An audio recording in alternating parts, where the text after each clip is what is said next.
Você está curioso para entender por que um metal que sempre foi visto como segundo lugar do mercado financeiro de repente valorizou mais de 140% em apenas um ano? Enquanto muita gente olhava para o ouro batendo recordes, a prata saltou de $35 para mais de $80 a onça, deixando investidores surpresos. Será que esse é o novo patamar de preço da prata ou estamos presenciando uma bolha prestes a estourar? Vou te apresentar 3 razões reais que sustentam essa alta, começando pela demanda, passando pelas restrições de exportação, até chegar em uma revolução tecnológica nas baterias de estado sólido. E no final vamos discutir apresentando os pontos prós e contras se a prata é uma bolha prestes a estourar ou não. Para entender por que o preço da prata explodiu, o primeiro ponto é entender a sua demanda híbrida. A prata atua tanto como reserva de valor, como também um minério usado em diversos processos, sendo um valioso insumo industrial. Sobre o seu uso industrial, a prata é um dos elementos que tem uma ótima condução de eletricidade, o que a torna indispensável para diversas áreas que precisam dessa característica. Imagine, por exemplo, que a prata é para a nossa transição energética o que o paládio foi para o reator Ark do Tony Stark. Sem o paládio, a armadura do Homem de Ferro não tinha energia. Aquela primeira armadura do filme 1, em que ele conseguiu construir dentro da caverna. Agora, sem a prata, a condução eficiente de energia simplesmente para, pelas suas propriedades físicas, que nenhum outro elemento consegue replicar com a mesma eficiência. Um exemplo prático de um setor que tem usado bastante a prata é o setor de energia solar. Ele utiliza camadas de prata na célula fotovoltaica para conduzir a energia captada. A demanda por painéis solares está consumindo parte da prata global. Só que além disso, podemos estar diante de uma grande revolução com o surgimento das baterias de estado sólido. As baterias atuais usam componentes líquidos que podem vazar ou expandir, mas algumas pesquisas recentes mostram a possibilidade de baterias sólidas utilizando a prata. Essas baterias seriam mais seguras porque elas não vão vazar e elas armazenariam muito mais energia. Só que tem um porém, elas exigiriam uma quantidade significativa de prata, o que aumentaria muito a demanda por esse metal.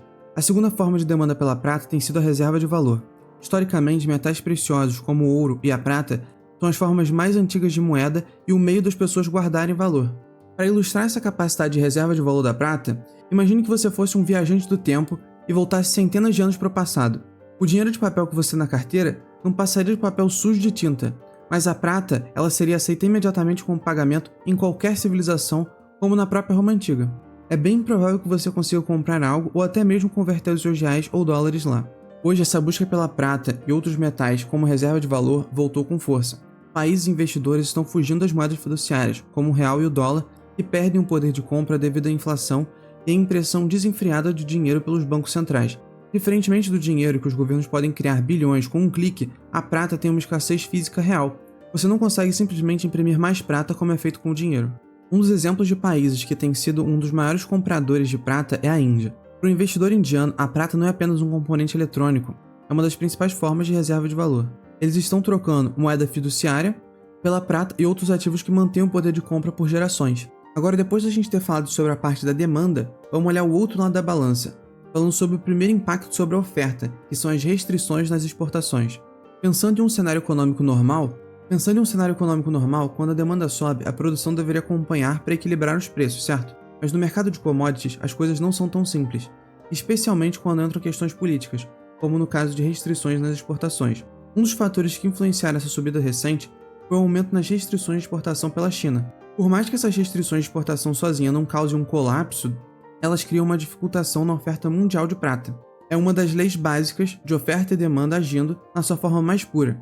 Se a oferta de produto circulante diminui e a vontade de comprar ela aumenta, o preço ele aumenta também. Para você ter uma dimensão disso, a China é hoje a segunda maior produtora de prata do mundo, com uma extração de 3.300 toneladas anuais.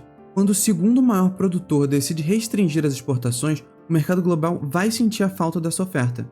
Só que observando o ranking mundial, o México ele continua sendo o líder absoluto, minerando quase o dobro da China, cerca de 6,3 mil toneladas por ano, e o Peru tem quase a mesma produção da China, o que mostra que essa restrição ela não chega a causar um impacto tão grande assim, mas ainda assim ela afeta a oferta de prata global, sendo uma das peças que explicam essa subida do preço da prata.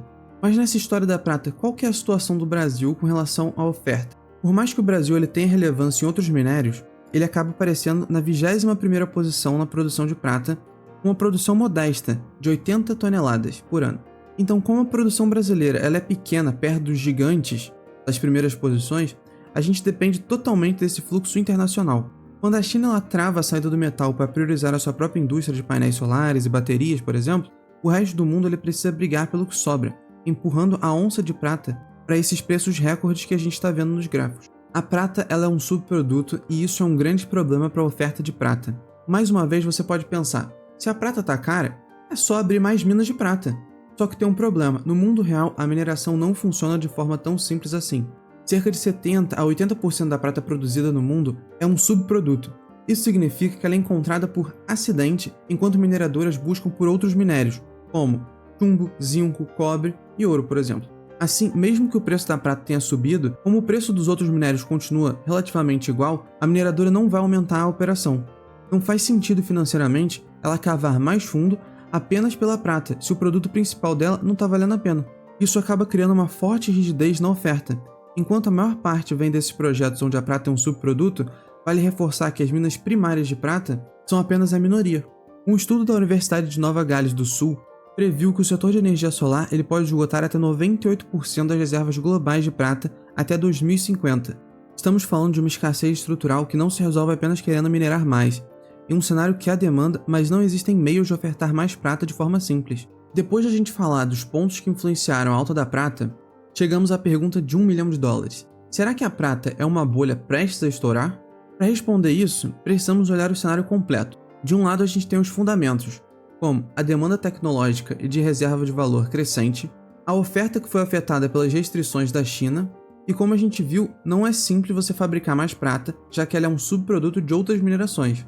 Do outro lado a gente tem o cenário macro. O dólar ele vem perdendo espaço como reserva global e os bancos centrais eles vêm aumentando suas reservas em metais e outros ativos. Nesse cenário, os ativos escassos como a prata, eles ganham valor pela sua escassez e histórico de ser usado como reserva mesmo no passado, junto do ouro.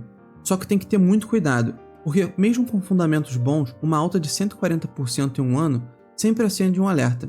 Tivemos aquele pico de $85 ou próximo disso, e foi logo seguido de uma correção para os $72 agora no início de 2026. Isso mostra que o mercado está bem volátil. Como dizia o autor do Pai Rico, Pai Pobre, Robert Kiyosaki, o seu lucro é obtido quando você compra, não quando você vende. Não precisa ter pressa, o investidor inteligente ele não age pelo FOMO, o medo de ficar de fora. Ele espera as janelas de oportunidade e as correções para montar a sua posição com paciência. Mas agora eu queria saber de você, acredita que a prata ainda tem espaço para buscar os $100? Ou você acha que o topo já ficou para trás e estamos em uma bolha? Deixe a sua opinião sobre o futuro da prata aqui embaixo nos comentários. Se esse vídeo te ajudou a entender os motivos da alta da prata, deixe o seu like e se inscreva no canal para mais vídeos informativos como esse. Até a próxima!